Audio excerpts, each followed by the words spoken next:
we're going to have to go shut down our business. Welcome to the Jared Williams Show. Jared, how's it going? What's up, homie? Nothing. Just chilling as usual. Podcast day, you know? Podcast Wednesday. Yep, Podcast Wednesday. No matter what day you hear this on, it's Wednesday when we record it, unless it's not. Unless it's Monday. And then don't worry about that. We're actually recording early this time. Yeah, how come? I'm going back to Alaska to go check on the plumbing business. Uh-huh. I'm actually going up just so I can snowboard, not so I can check on it. Yeah, just so you can snowboard. But what else are you doing? Because you're coming up because you're checking out a certain thing, right? No, we actually got 600 reviews, 600 Google reviews. So every 100, we've had a party. So we're having a party. So I'm coming up to the party. What are you guys doing? For the review. We're going to go shoot guns. That's cool. Rented out a shooting range, and then we're going to go... The whole thing? Oh, dude, that's going to be awesome. Thing. Rented out the whole shooting range. Everybody's going to bring their guns. I bought a bunch of ammo for everybody to shoot. Oh, dude. Because that's the expensive part. That is the expensive part. Yeah. And then we're going to go shoot guns. It's going to be awesome. It'll be fun. Yeah, that sounds like a good time. Hopefully it's going to be nice, too. Pizza and guns. I think so. Should be nice. Well, I mean, kind of nice. Fairly warm. Who knows this time of year? This time of year can be weird. Yeah, it'll be cool. It'll be rad. Nice. Yep. I bought some guns right before I came down here, and I shot them once. And they're still up there. So it'll be cool. Nice. I'm going to go get them, shoot them again. Yep. Maybe I'll bring them down to Florida. Yep. Who knows? Then you can have them on the podcast. Yeah. I'm going to buy a new gun while I'm there. You're going to buy a new gun while you're there? What are you going to get? I'm going to buy a gun from my general manager. We just went to Seattle together, and he's super into guns, as you know, but the audience doesn't know. So he's like, I do. Super, super into guns, like loves guns, right? So we go to the gun store in Seattle. Dude, it was pretty crazy. They're like, they just got voted. I think so they had like the limited magazine. You can only have 10 bullets in a magazine. So like all the magazines they sell there, they're like the same size as a regular magazine so that they still fit in all the holsters and stuff. But then they have like a limiter or however they do that. Yeah, like a spacer or something. Yeah, so you can only put 10 bullets in, which is super lame.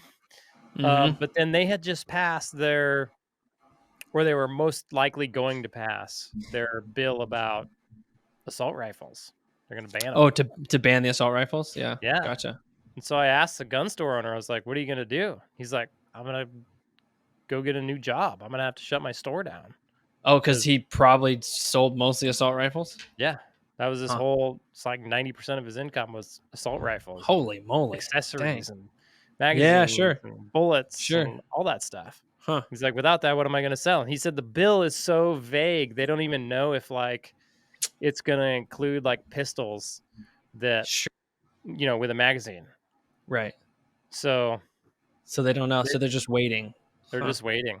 Yeah. They don't know what's going on. That sucks. That sucks because he's not giving he can't really make this huge decision to shut down his business quite yet because it honestly could be vague enough where they're like, hey, man, you can still sell assault rifles. They just can be only in this way, but you can still sell them, like there could be that classic little loophole. Right. And then he doesn't know if he should order more stock or what. So he's going to lose money no matter what, just by them putting this bill on the table. And then if it passes, which I'm not sure if it actually passed or if it was like past a certain point and it was more than likely going to pass. Yeah, sure. It was pretty crazy going in there and talking to those guys. And they're like, just because this bill passed, we're going to have to go shut down our business. Yeah, that sucks. I was like, what are you going to do? He's like, I'm going to go paint cars. I painted cars before I started this business. I'm going to go back to painting cars. It's like, dang, that's crazy. Anyway, long story short, when I was there, I've been looking for a pistol because I broke my finger. It doesn't, the tip doesn't bend anymore. So I need a pistol that's got a small, and I have small hands to begin with. So I need a pistol that when I grab it two-handed, my finger isn't sticking out. I can't grab it. Like that's the problem with my pistol now. So I checked out this pistol. I don't remember what it was because I'm not a pistol guy. I think it was a Sig Sauer P something. Anyway, Dude, the grip's sounds super dope. small. I could literally Mhm. wrap my whole hand around it and get this finger bent So it's all the way flush. so it's So then when pointing I go backwards. to grab it, I can actually grab the whole Yeah. thing. Because otherwise, you have to like come like this and grab it like this to like bend your finger. Yep. Yep. Mm. Yeah. But I couldn't buy it in Washington because of the gun laws because I was out of state. Oh, right. Interesting. Yeah. So it turns out, anyway, my general manager has one already that Oh, he's going to sell me, which is nice. cool. Yeah. Yeah. Guns So are I'll kind buy of that cool while I'm up because there. like up here and probably in places maybe like Texas or other places, but up here guns are Uh-huh. cool because they become this tradable commodity where like Totally, people will dude. always be doing deals like, hey man, like let me buy that car from you. I got $1,000 and you can have this shotgun. And you're like, Yeah. oh dude, yeah. Yep. Okay. Throw in the Yeah. shotgun, throw in that. What else you got? What other kind of weapons you got? Yep. Yeah. Yeah. It's like that. Have you ever read the book, The Science of Getting Rich? Yes. You better have, because that's my Yeah. favorite book. I know you told me to We read it. should I make think I that a even requirement of like working at Plum Social. You have you to got to read this read The book. Science of Getting Rich. Yeah, that's my favorite book. Mm-hmm. If anybody that's listening hasn't read it, The Science of Getting Mm-hmm. Rich, you need to go read it. My Mm-hmm. favorite part in that book is when he explains how it's his duty to like God and your fellow man to get as much money as you possibly can. Mm-hmm. Because he solely looks at it as like a resource to be able to do good. Because the society that we Sure. live in, like Sure. everything is traded in money, or 99% of the stuff that we do is Mm-hmm. traded in money, your time. So it's Mm-hmm. just this resource that you can then go use for good. And so viewing it as a resource, then if you want to do and have as much good and have as Mm-hmm. big of an impact as you can, then it's going to require as much money as you can go get. Right. Mm-hmm. And the whole Mm-hmm. book is basically, it's just a matter of going and getting it. Right. Sure. Is what it is. It exists. It's there Yeah. to be had. Right. Good book. Really changed the way that I kind of think about money. Mm-hmm. But one of the things that he says in the book, he's like, whenever you're trading a service for money, you want to trade more, you want to give that person in value more than the dollar amount that they gave you. Mm-hmm. Right. Mm-hmm. So he gives an example, and this is why I thought of this. If you're trading with, an Indian or an Eskimo or something, I think he actually says an Eskimo in Alaska Mm-hmm. or something, a woodsman in Alaska. Mm-hmm. They have a painting, right? That's Mm-hmm. very valuable that you would love to have on your wall because it'll make you look better and allow you to have these people at your house and impress them Mm-hmm. and be able to get in their community and sell stuff to them, right? Mm-hmm. If you give him a shotgun, and let's say that painting's worth 10 grand, but there's money isn't Sure. around, right? Right. And you give him a shotgun instead, then you are, that painting to him is of no value Mm-hmm. because he can't hang it on his wall and use it to impress anybody. Mm-hmm. But you give him that shotgun or that rifle or whatever that he can Mm-hmm. go hunt with, that has a ton of value to him. Mm-hmm. Now he can go get fur to stay warm in the winter. He can go Sure. kill food to be able to eat, right? Mm-hmm. So it's not necessarily like how the world values it. It's that the person you're selling to. Mm-hmm. So like in your plumbing business, and I thought about Mm-hmm. this a lot with my business as we were building it. In your plumbing business, you have to give more value to your customer than the dollar amount that they give you back, right? Mm-hmm. So you have to solve a problem that they can't solve with the amount of money that they have.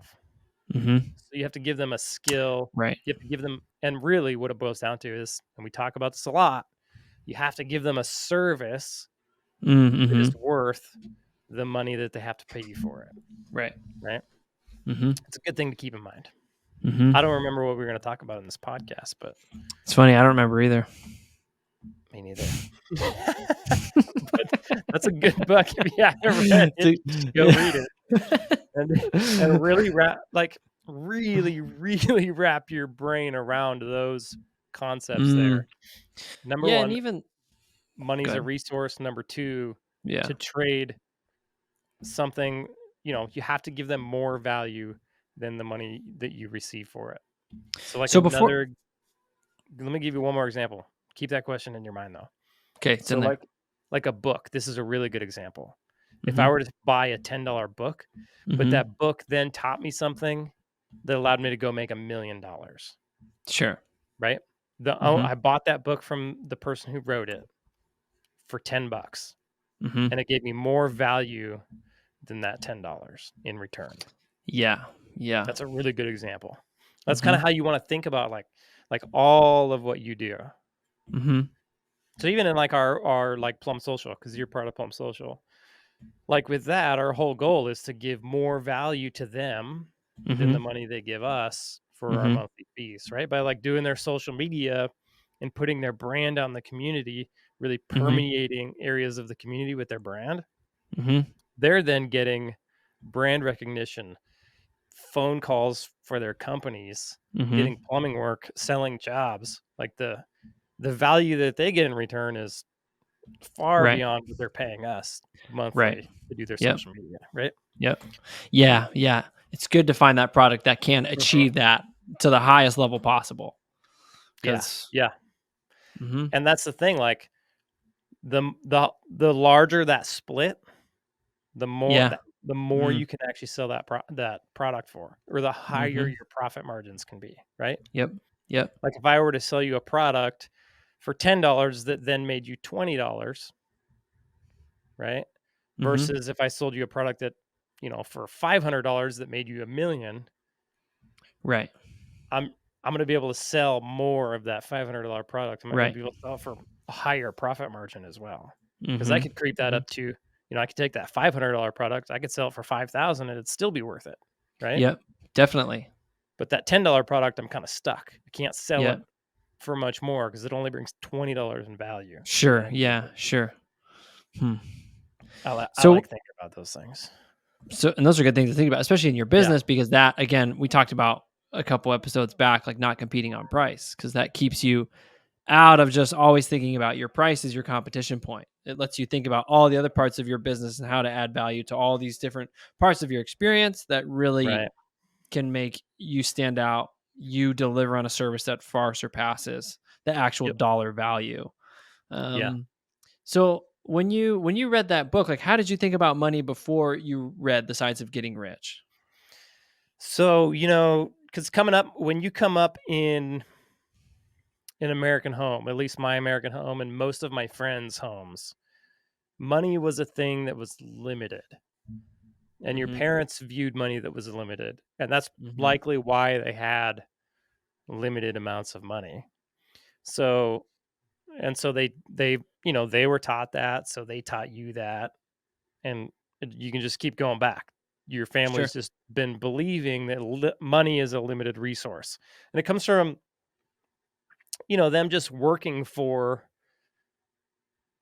people, basically. Mhm. Because when you're working for somebody else, your money is limited to an extent, right?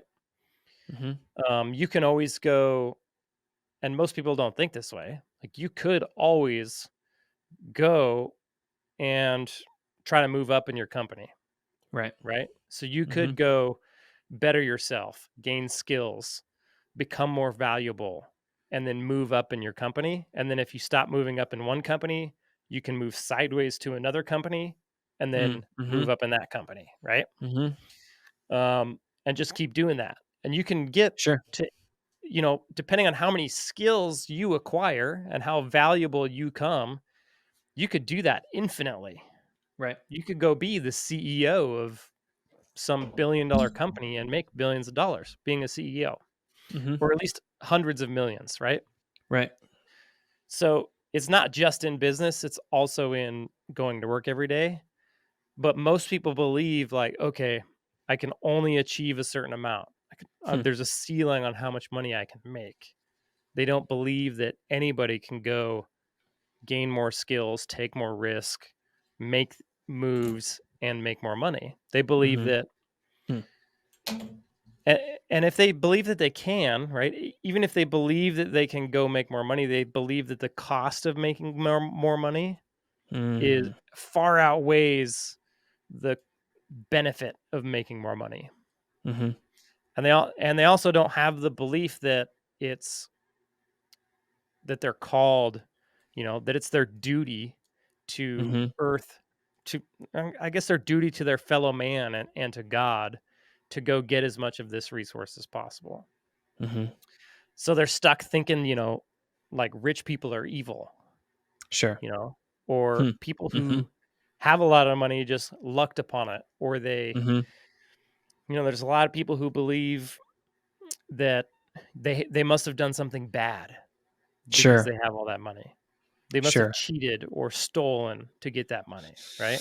Sure. And Mm-hmm. usually the lower income you go, the more of those thoughts you kind of see. Hmm. So in my childhood, we were not low income. We were middle class. We weren't poor by any means. We were Mm-hmm. pretty well off. But most of our money beliefs were, okay, my dad had a job, my mom had a job, they made a decent income, and that was it. Like that was their Mm-hmm. cap. And that's what they believed was their cap. And they still think this Interesting. way.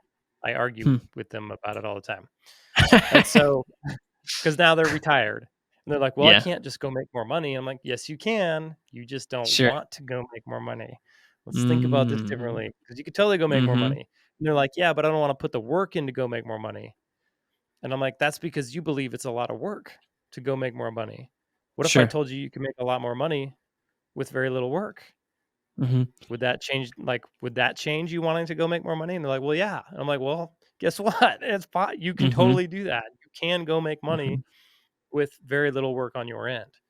It just takes the way you think about things up here. Mm-hmm. So anyway, we grew up. That was a long digression down the way my parents think. No, no, Um, well, it's all part of answering the question because I asked you a large question. Like yeah. how we Anyway, think about money is like a big question to everybody. it really is. And so I grew up thinking about it as you go get a job, you make a good income, and maybe you move one or two steps up, but then you're capped, and that's it. And that's what you Mm-hmm. make. So you want to Mm-hmm. choose something where you're going to make good money. And good money Mm-hmm. was like, if you're making a 100K a year or more, then you're Mm-hmm. making good money. Mm-hmm. And then if you can do that, husband and wife both go make over 100K, then you're making really good money. Like if you can get in the Mm-hmm. 250,000, you're making really good money. Hmm. And then I got there and I was like, this is really, really lame. This is this is really boring, right? Sure. Because I got there so young, Yeah. like 20. I think I was 24, and I made Mm-hmm. 100,000 a year, and I was Mm-hmm. like, number one, this isn't enough money, Mm-hmm. especially if I want to do as much good in the world or I want to have an impact on the earth. Mm-hmm. If I want to be able to give money, if I want to be able to Mm-hmm. provide opportunity for others, Sure. this isn't going to cut it. Mm-hmm. And then even just to live, we were living in Alaska. It's a little more expensive, Mm-hmm. but Yeah. if we wanted 2 cars and a house and we wanted to eat well and we wanted nice things in our house, it wasn't enough money. Right. It just wasn't. Mm-hmm. And so I had to change the way that I thought about money in order to go get more. Because if you think it's limited, right? Sure. Yeah. If Sure. you if you think money's limited, you're never ever gonna go try to get more Yeah. because you don't think it's available. Huh. So you And you kind of just get stuck in a progression you do. of you're kind of where you're at and you're not really going to go. And maybe it's like maybe I don't know. I'm trying to like figure it out in my head. Like, is it because those your parents are that style of person who is thinking in that limited frame, right? Is it because they Mhm. think about money too much, or they don't think about it enough, or they don't care to go get it, or like, because like I So understand, you get set in a pattern and it's comfortable going to work every day, expecting your 2% raise mhm. every year. You have a 401k, you know that your life will eventually turn into this because the 401k is going to be here. And so it's always sort of odd to me that people wouldn't try to like change that circumstance to Mhm. better it in one way or the other, like not more, like more than 2%, to like, oh, I could change this. Yeah, and I think it's just because of what society tells you about money and working and setting aside for retirement and retiring that you automatically think that that's the way to go. Right. And Sure. then when you're going that way, it feels comfortable, right? Or Sure. comfortable, right? Like you get Yeah. comfortable in that. hmm And it's hard to get out of that, especially when it goes against the mainstream way of thinking, right? Yeah, because you're probably going to do unconventional things if you Yeah, start pushing against that, trying to make more money. Like you could pull your 401k because the investment opportunity that money can afford you is greater than what it would right. give you as you retired. And Yeah, also, and my parents would tell you, "That's dumb, you're crazy," right? yeah, you're going to lose out on all that free money just gathering interest in there. Yeah. Um, Yeah, so, like, on that point, like, you have to go do these crazy things or things that seem crazy, right? sure, a little So, risky. yeah, so even like me when I started my plumbing business, and I started, like, buying a ton of vans Right. and hiring a bunch of people and scaling and spending tons of money on advertising. My parents were like, "Whoa, whoa, whoa, whoa. Don't you wanna slow down? Like, you've got 4 vans going, can't you just chill for a little bit and just make sure it's Sure. gonna work out okay? Like, be safe in that? hmm Are you putting away for a 401k? Are you still hmm putting money away?" I'm like, "No, mom. No, dad. I'm not putting away for a 401k. I'm building a business, right? yeah. That's gonna make me Yeah. lots of cash Yeah. that I'm then gonna be able that's gonna be worth something. Yeah. Then I'll go start making other investments or start other Right. businesses that make me more cash Right. because the amount of cash you can make is unlimited, right? It's not this thing where I gotta go set aside these little chunks for this later date so that I can continue to get little chunks of income.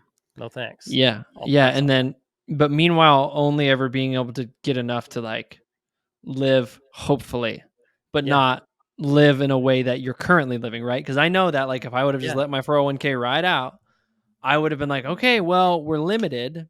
We can't live like we've been living because our right. income is so much smaller because that's what the 401k yielded. Yeah, And then, of course, the argument would be like, well, that's why you got to like reinvent, put more into it or whatever. But then that would yep, limit my life later. So either way, I'm limiting something. yep. I think approaching money and life in such a way where I'm trying to not limit anything, I think is a better way to do it. And Heck yeah. so I don't want a limited amount of money that I can draw from as I'm living my later years. I'd Yeah, rather have income streams that are paying me as I go and live. And yeah. I don't want to be like poorer when I retire because No. that would defeat the purpose. Yeah, Like the hardest years to live in your life are going to be when you're hella old and you're all sick and junk. yeah, Like, why do you want to be poor then? Like, that's not a good time to be poor. yeah. So, I went and looked at my parents and I was like, they're living on their retirement and it's less money than they made when they were working. And so they're constantly thinking about money. They're um, constantly worried about not having enough money. And so when I get around them and they start talking about money, I start talking about money and I start talking about the opportunities they have and how they're thinking about money the wrong way and how if they just did these other things they could have more money. And they're like, all you think about is money. That's all you want to go do is make more money. mhm. And I'm like, no, I never think about money. It's you guys who are tell constantly thinking about money because you never tell them have around enough, you. right? Yeah, yeah, Every time we go sure. out to eat, how much is this gonna cost? Every time we go to the grocery store, how much does this cost?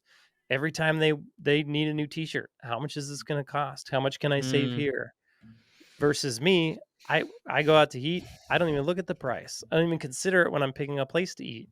We go to the mhm, grocery store, I don't look at the bill. I have no mhm, idea how much I spend on groceries. mhm, No clue. That's the place where I would rather live.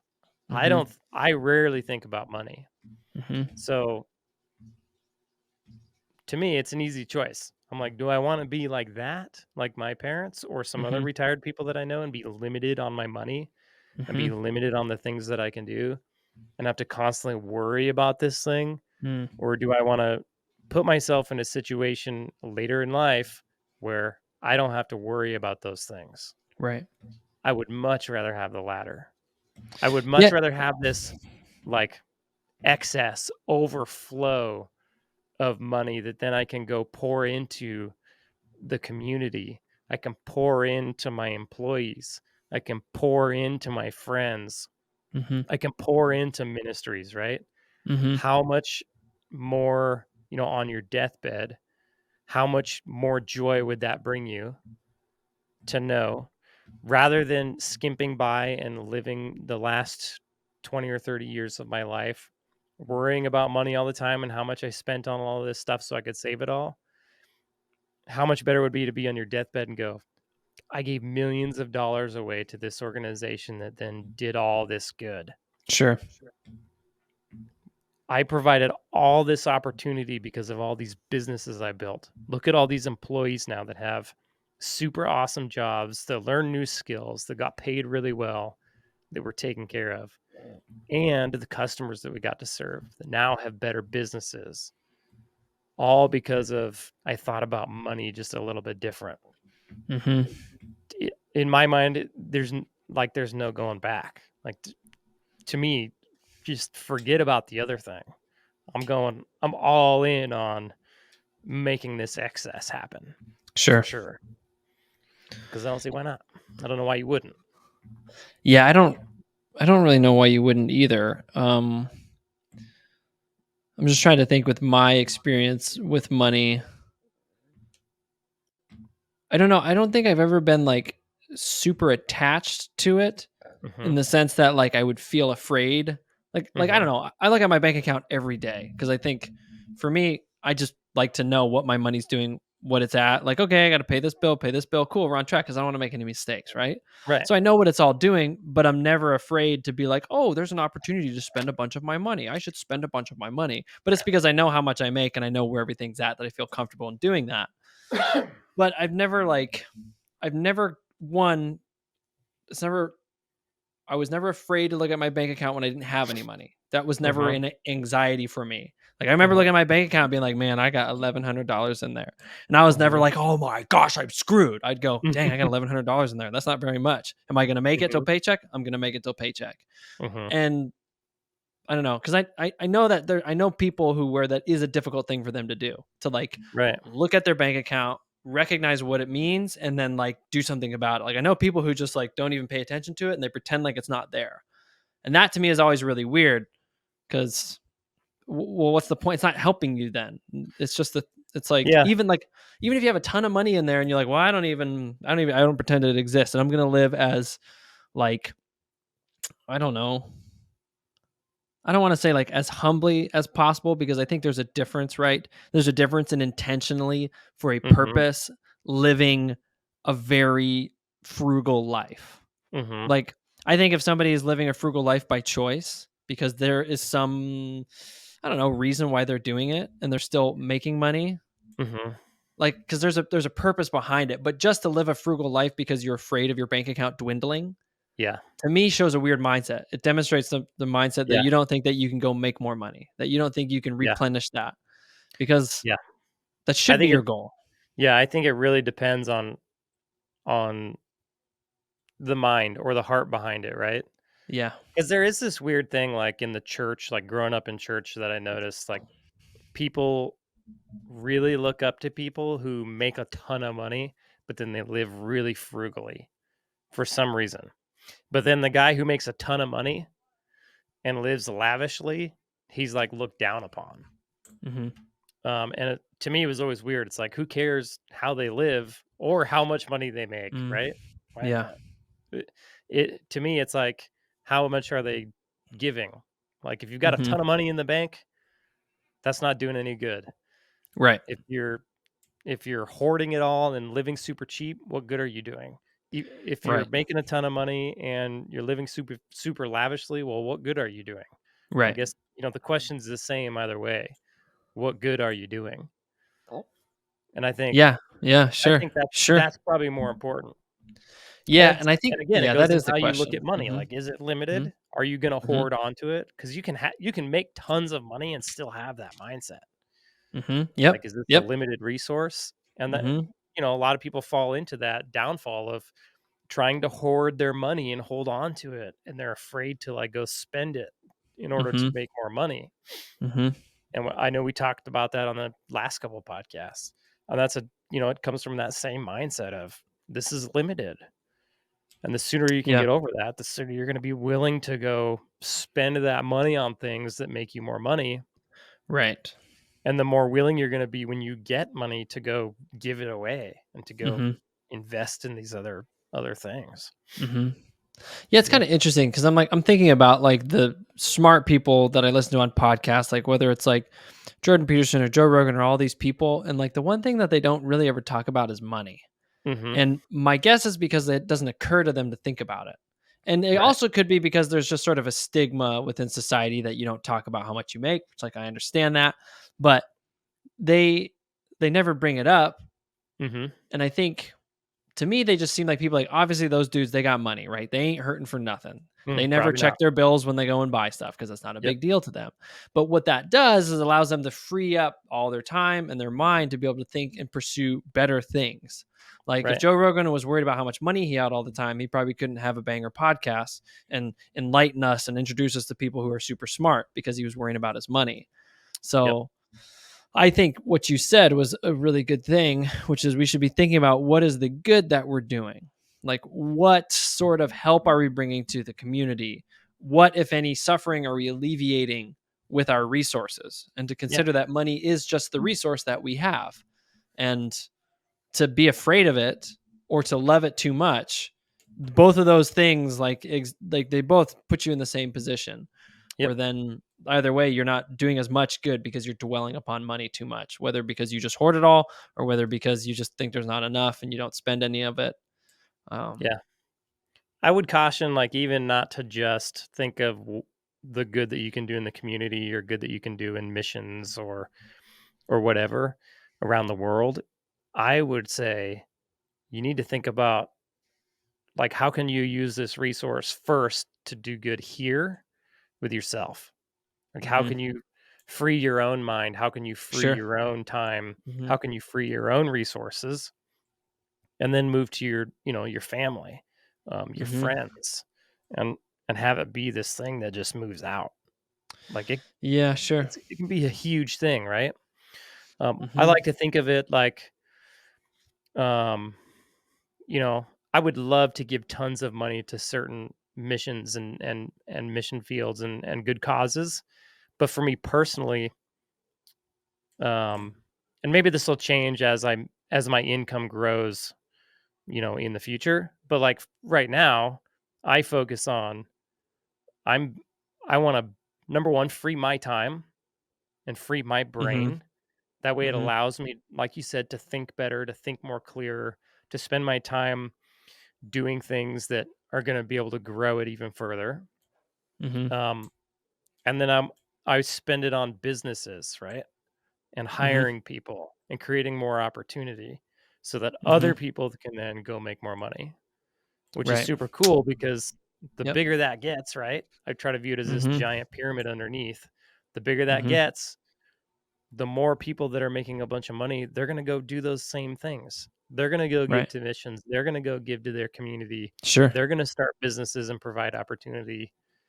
And to me, it's endless at that point. Like the Mhm. bigger it gets, the better. It's super Sure. exciting to me. But that's my 2 cents. That's how I think about it. I like it. Yeah. Cool, man. That's yeah, I'll just add to that before we hop off with what you say about like being able to create businesses to provide opportunities for people around you, for your friends, for your family, for people in your community. I think really is a good way to actually make your world a better place because it's a Yeah. very active engagement. Uh-huh. And if everybody wanted to create businesses that are run well, that provide excellent service, that can pay their employees really well and still providing incredible value, and that was a repeatable process within your community, it only takes like 5 or 6 or 7 or 8 or 10 of those businesses in your community to really begin to change things, because Yep. then suddenly you have a lot more energy in that community, energy in the form of money that you can actually continue to reinvest, Yep. and it really does start to compound on itself. And I think that people just think that they're just stuck in their way and there's no way out. and they will Yeah. always be doing the thing that they do. But I think it's better to figure out how you can make more money. I would encourage you to start a business, to find that and to do that, because it's just good for you and it's good for everybody around you. Yeah, I agree. I don't necessarily think they need to start a business, but I think they should always be thinking on how they can increase their skill sets, their income, and think about making as much money as possible and Sure. viewing it as a resource Mm-hmm. for that reason. And go read The Science of Getting Rich. It's a good book. And you There you got go. and you got to listen to it too, because the way the author reads it is so good. Yeah, that was your inner voice for a long time, I know. Dude, it's still my inner voice to this day. When any other book I read it in that voice. Oh, that's awesome. It is. Cool. Well, Thanks, cool. Jared. Appreciate you. Thanks, homie. See ya. Yeah. See ya. Hey guys, if you liked that episode and you want to see more content like that, I picked out a special episode just for you. All you got to do is click right here. Go ahead and do it. Just click right there.